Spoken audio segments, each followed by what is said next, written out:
வணக்கம் ஃப்ரெண்ட்ஸ், நம்ம all in all teacher YouTube சேனலுக்கு உங்களை அன்போடு வரவேற்கிறேன். என்னடா கதை பாட்டுக்கு போயிட்டே இருக்கு, ஆனால் இன்னும் நம்மால் அதாங்க நம்ம ஹீரோ ஜேம்ஸ் பாண்டை காணோன்னு நீங்கள் யோசிப்பீங்க. கரெக்டா? டோன்ட் வரி, நம்ம ஹீரோ என்ட்ரி ஆகிற இடம் வந்தாச்சு.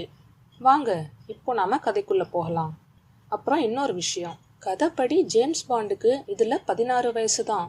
ஆனால் நாம் இவரை மரியாதையாகவே அழைப்போம். அவ்வளோ பெரிய லெஜண்ட் கேரக்டர் இல்லையா? ஜேம்ஸுக்கு ஒரே வெறுப்பாக இருந்துச்சு, எங்கேயோ மாட்டிக்கிட்ட மாதிரி. ஏன்னா அவர் எப்பவும் ஒரு இடத்துல இருந்தா தப்பிச்சு போக நிறைய வழி தெரிஞ்சு வச்சிருப்பாரு. ஆனால் இப்போ அவர் ரூம்ல இருக்க பெட்டு மேலே போர்வைக்குள்ள ஜேம்ஸ் படுத்திருந்தாரு. நேரம் இரவு 12 மணி. யாரா இருந்தாலும் இந்நேரத்துக்கு இப்படி ரெஸ்ட் தான் எடுப்பாங்க. ஜேம்ஸோட ஹாஸ்டல்ல இருக்கவங்களும் எப்பவோ படுத்து தூங்கி பாதி கனவுலகத்துக்கு போயிட்டாங்க, 3 பேரை தவிர.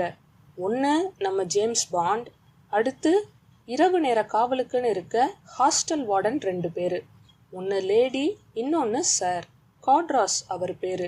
இங்கிலாந்தில் ஏட்டன்கிற டவுனில் உள்ள பிரபலமான ஒரு கான்வென்ட் ஸ்கூல் ஹாஸ்டலில் தான் ஜேம்ஸ் தங்கி படிக்கிறாரு. காட்ராஸோட கட்டுப்பாட்டில் இருக்க அந்த ஹாஸ்டல் உட்டன் ஹவுஸ், அதாவது மரத்தாலான 3 மாடி கட்டிடம். கட்டில்ல இருந்து மெதுவா எழுந்து உட்கார்ந்த ஜேம்ஸ் வெளியே ஏதோ சத்தம் வருதான்னு காதை உன்னிப்பா வச்சு கேட்டாரு. போன வருஷம் அவங்க ஹாஸ்டல்ல 2 பசங்க யாருக்கும் தெரியாம நைட்டு நேரம் வெளியே போய் தொலைஞ்சு போயிட்டாங்க. அதுல இருந்து நைட் செக்யூரிட்டி போட்டு ஹாஸ்டல்ல கெடுபிடிகள் அதிகமானது. இரவு 8 மணிக்கு மேல பாய்ஸ் யாரும் வெளியே போகக்கூடாது. ஆனா இதெல்லாம் மற்றவங்களுக்கு தான். ஜேம்ஸுக்கு அந்த கவலை இல்லை. அவரை யாராலும் கட்டி போட முடியாது. அவருக்குன்னு இருக்கவே இருக்கு ஒரு தனி வழி.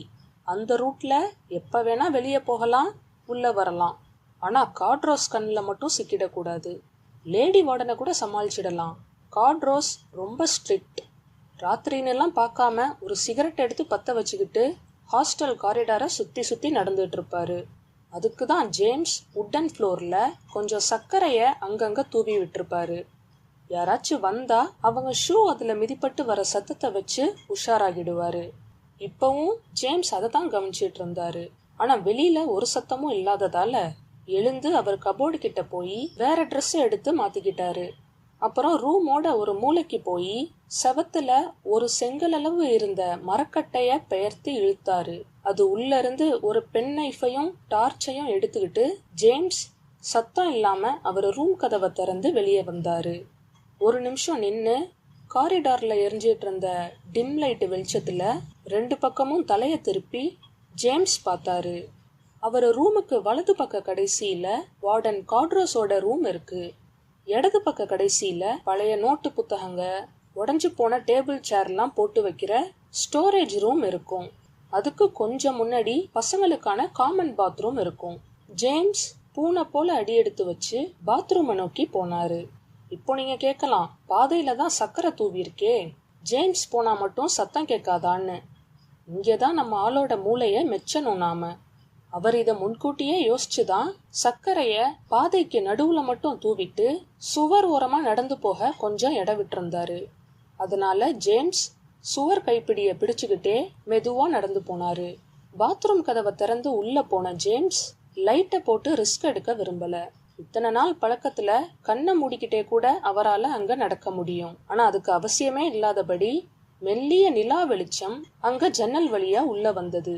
ஜேம்ஸ் பாத்ரூமோட கடைசி மூளைக்கு போய் கீழே குனிஞ்சு தரையில இருந்த ஒரு டைல்ஸை லேசா பேனா கத்தியால நகர்த்தி எடுத்தாரு.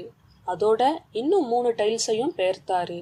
இப்போ அங்க ஒரு ஆளு நுழையிற அளவு பெருசா சதுர வடிவுல தரைப்பலகை இருந்துச்சு. இது உட்டன் ஃப்ளோர்னு சொன்னோம் இல்லையா? அதனால தரையில அமைத்த டைல்ஸுக்கு கீழே இருந்த ஒரு ஃப்ளோர் போர்டை ஜேம்ஸ் இப்போ நகர்த்தி எடுத்தாரு.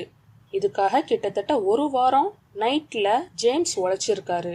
அவர் ஸ்கூல் மெக்கானிக்ஸ் டிபார்ட்மெண்ட்ல இருந்து சின்ன சின்ன டூல்ஸை தெரியாம எடுத்துட்டு வந்து ஒவ்வொரு டைல்ஸா பேர்த்து லூஸ் பண்ணினாரு. அப்புறம் ஃப்ளோர் போர்டை அவர் பேனா கத்திய வச்சு கொஞ்சம் கொஞ்சமா அறுத்து எடுத்தாரு. ரம்பம் வச்சு அறுத்தா சத்தம் வரும்னு 2 தடவை மாட்டிக்க கூட இருந்தாரு. ஒரு தடவை யாரோ பாத்ரூம் கதவு கிட்ட வந்த மாதிரி இருந்துச்சு, ஆனா யாரும் இல்ல. இன்னொரு தடவை ஜேம்ஸோட வார்டன் காட்ரோஸ். சத்தம் கேட்டதும் ஜேம்ஸ் டைல்ஸை மட்டும் மூடிட்டு எழுந்து வேகமா ஒரு டாய்லெட் உள்ள நுழைஞ்சிட்டாரு. காட்ரோஸ் லைட்டை போட்டு நடந்து கிட்ட வரவும் ஜேம்ஸ் குரங்க போல தாவி பைப்பை பிடிச்சுக்கிட்டு மேல தொங்கிட்டு இருந்தாரு. காட்ரோஸ் பார்த்துட்டு அங்க யாரும் இல்லைன்னொன்னே திரும்பி கதவை சாத்திட்டு போயிட்டாரு. ஆனா இன்னைக்கு அப்படி எந்த தொந்தரவும் இல்ல. ஜேம்ஸ் ஃப்ளோர் போர்டை கழட்டி மெதுவா உள்ள இறங்கினாரு. அவர் பேர்த்த 4 டைல்ஸையும் கையோட உள்ள எடுத்து வச்சுட்டு ஃப்ளோர் போர்டை மட்டும் கீழே தவழ்ந்து படுத்துக்கிட்டு அவர் தலைக்கு மேல மூடினாரு. இப்ப அவரு டார்ச்சை எடுத்து ஆன் பண்ணாரு. அந்த இடம் ஜேம்ஸ் பாண்ட் மாதிரி ஒல்லியான உடல்வாக உள்ளவங்க மட்டும் நுழையிற அளவு குறுகலான பைப்லைன் கனெக்ஷன் போற வழி.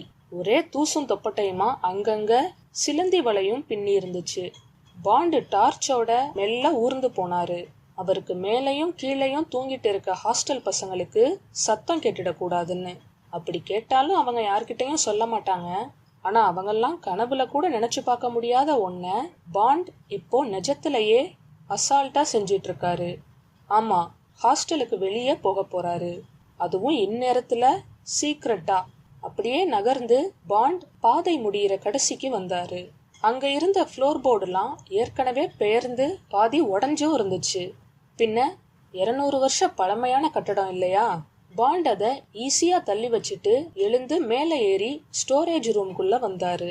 அவர் ட்ரெஸ்ல படிஞ்சிருந்த தூசிய தட்டி விட்டுக்கிட்டாரு. பிறகு அங்க கிடந்த டேபிள் சேருங்களை ஒண்ணு மேல ஒண்ணு தூக்கி போட்டு அதுல ஏறி ஸ்டோரேஜ் ரூமோட மேல் கூரைக்கு பாண்ட் தாவினாரு.